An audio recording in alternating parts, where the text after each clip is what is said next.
मेरा देखो पिताजी एक्सपायर, भाई एक्सपायर, अब बहन एक्सपायर होगी, मैं और मेरी मम्मी है खाली। हाथ जोड़ के भी और कुछ नहीं कहूँगा। पिताजी भी बस एक्सपायर हो गए, मेरे भाई मेरा बहन, बस हाथ जोड़ के विनती है और कुछ नहीं कहता मैं। बस मेरी बहन है, हिसाब दबा दो।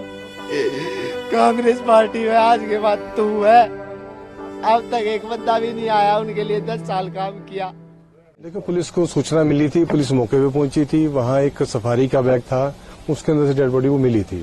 तो बाद में हम लोगों ने जब आइडेंटिफिकेशन वगैरह करी तो हिमानी नरवाल के नाम से वो लड़की का था, विजयनगर की वो रहने वाली थी। तो उनके माँ बाप भी हम लोगों ने मौके पे बुलाए थे, वो आइडेंटिफाई हो गई थी बढ़िया। और उसके बाद हम लोग अब अलग अलग पहलू पे इस पे हम लोग इन्वेस्टिगेशन कर रहे हैं और जो जल्द से जल्द इसका जो भी पीछे इसका होगा उसका पर्दाफाश हम लोग करेंगे। इसमें एसआईटी का गठन कर दिया गया है, मेरे ही नेतृत्व में एसएचओ सांपला है और चौकी इंचार्ज है हमारे इसमें। जी सर, क्या पता चला है कि घर कब तक परिवार के संपर्क में थी और क्या घर के अंदर से किस तरह का? देखिए मैं इन्वेस्टिगेशन अभी आपको मैं रिवील नहीं कर पाऊंगा। देखिए ठीक है, जो भी क्लूज है हमारे पास हैं और लगे हुए हैं इसमें। प्राथमिक जांच में क्या सामने आया? तो प्राथमिक जांच में क्या आ रहा है कि हत्याकांड कहाँ यही रोहतक में हुआ है, कहीं बाहर हुआ है, किस तरीके से? देखिए उसके बारे में मैं संभावना मैं कोई कह नहीं सकता, प्रोजेक्शन आपको नहीं दे सकता, ना ही कोई बता सकता इसके बारे में। कवर कर लिया गया है? नहीं, फोन वगैरह इनके मिल गए हैं, उसके बारे में हम लोग लगे हुए हैं, साइबर की मदद ले रहे हैं और फैसल की मदद ले रहे हैं, हर तरह से हर पहलू हम लोग कर रहे हैं इसमें। वो फैमिली बैकग्राउंड हम लोग देख रहे हैं, फैमिली बैकग्राउंड क्या परिवार ने किसी पे कोई शक जताया हो? नहीं, ऐसा उन्होंने कोई शक नहीं किया, ऐसा कोई जाहिर नहीं किया। तो मदर इनके दिल्ली में रहते हैं, भाई भी वहीं रहता है इनके, ये गुड़िया के लिए यहाँ रहती थी, एलएफडी यहाँ कोर्स से कर रही थी। आप सर परिवार के संपर्क में कब तक थी? क्या परिवार के संपर्क में मेरे से सुबह जो है सुबह के बाद संपर्क में नहीं रही है। जिस दिन बॉडी मिली है? जिस दिन बॉडी मिली है। सर ये भी बता रहे हैं कि फोन एक्टिव था मर्डर के बाद भी। देखिए मैं आपको इतनी लीड्स में क्लियर नहीं कर पाऊंगा, इन्वेस्टिगेशन का पार्ट है। I am sorry for that. Sir क्या घर के आसपास सीसीटीवी लगे होंगे? वो हम लोग चेक कर रहे हैं, कोई सारा कुछ हम लोग सारा कुछ हम लोग चेक कर रहे हैं, सारा बैकअप हम लोगों ने ले लिया, एनालाइज हम लोग कर रहे हैं, जल्द से जल्द इसमें पर्दाफाश हम लोग कर रहे हैं। सर एक चीज और, परिवार ने ये भी बताया कि जो घर के हालात है, जिस तरीके से ताला लगा हुआ था, वो सब वो हिमानी ने नहीं लगाया, वो घर के अंदर कोई और शख्स रहा होगा। देखिए वो इन्वेस्टिगेशन का पार्ट है, देखो मैं इस बारे में कुछ नहीं कह सकता। क्या ये सूटकेस भी हिमानी उसके परिवार का ही था या फिर ये कहीं और? यहीं का था, नहीं का था, इसी परिवार का था। पोस्टमार्टम हो चुका है? पोस्टमार्टम अभी गए हैं, डेड बॉडी अंदर गई है, 2-3 घंटे पोस्टमार्टम हो जाएगा। कि हमारी ये है कि जब तक डेड बॉडी नहीं लेंगे, हम अंतिम संस्कार नहीं करेंगे जब तक क्रिमिनल पकड़े नहीं जाते। एक बात बताइए, कितना हाई अलर्ट होता है प्रशासन, और अब तो इलेक्शन है हरियाणा में, तो अब तक पकड़े नहीं जा रहे। हमारी कॉलोनी में इतने सीसीटीवी कैमरे हैं, घर से लेके जाई गई है, हमारा ही बैग मिला है, वो वहाँ पड़ा। 10 साल से जो सूटकेस था, हाँ वो सूटकेस में हिमानी मिली है, हाँ वो आप ही का है? हाँ वो हमारे घर का ही है। मेरे को मिला है, पहले मेरी मम्मी रहती थी, मेरी वो आप ही के घर से गया? हाँ गायब है, इसलिए मतलब वो अब अकेले कभी मैं आ जाती थी, कभी वो दिल्ली हमारे पास। किसी पे अब क्या बताए, शक्का तो कोई भी वो नहीं है, कांग्रेस पार्टी में वो हो सकता है, कोई हो सकता है, तो या कोई चिढ़ता बिड़ता के इतनी जल्दी इतनी ऊंचाई पे कैसे पहुंची है। क्योंकि कुछ राहुल गांधी के उस प्रोग्राम में तो मैं भी था उनके साथ, भारत जोड़ो यात्रा में कुछ दिन रहा था मैं, फिर मैं वापस आ गया था मैं। तो मेरे को तो ऐसे लग रहा है प्रशासन साथ नहीं दे रहा, प्रशासन साथ दे रहा होता ना अब तक पकड़े जा चुके होते। भूपेंद्र सिंह हुड्डा भी कह रहे हैं कि इसकी जांच उच्च स्तरीय होनी चाहिए। फिर अब तक आया कौन आया? कांग्रेस पार्टी का दिख रहा आपको कोई? हमारे घर जाके देखाओ, पूरी रात मैं और मेरी मम्मी और मेरे मामा जी थे खाली। ठीक, बड़े मामा हमारे यहाँ पे जैसे डेड बॉडी के पास थे और हम 3 जने थे घर पे रात को। 2 लेडीज आई थी खाली कांग्रेस पार्टी की, वो जो खास थी पड़ोस में है, जो नीचे उसमें है, तो वे हुई है।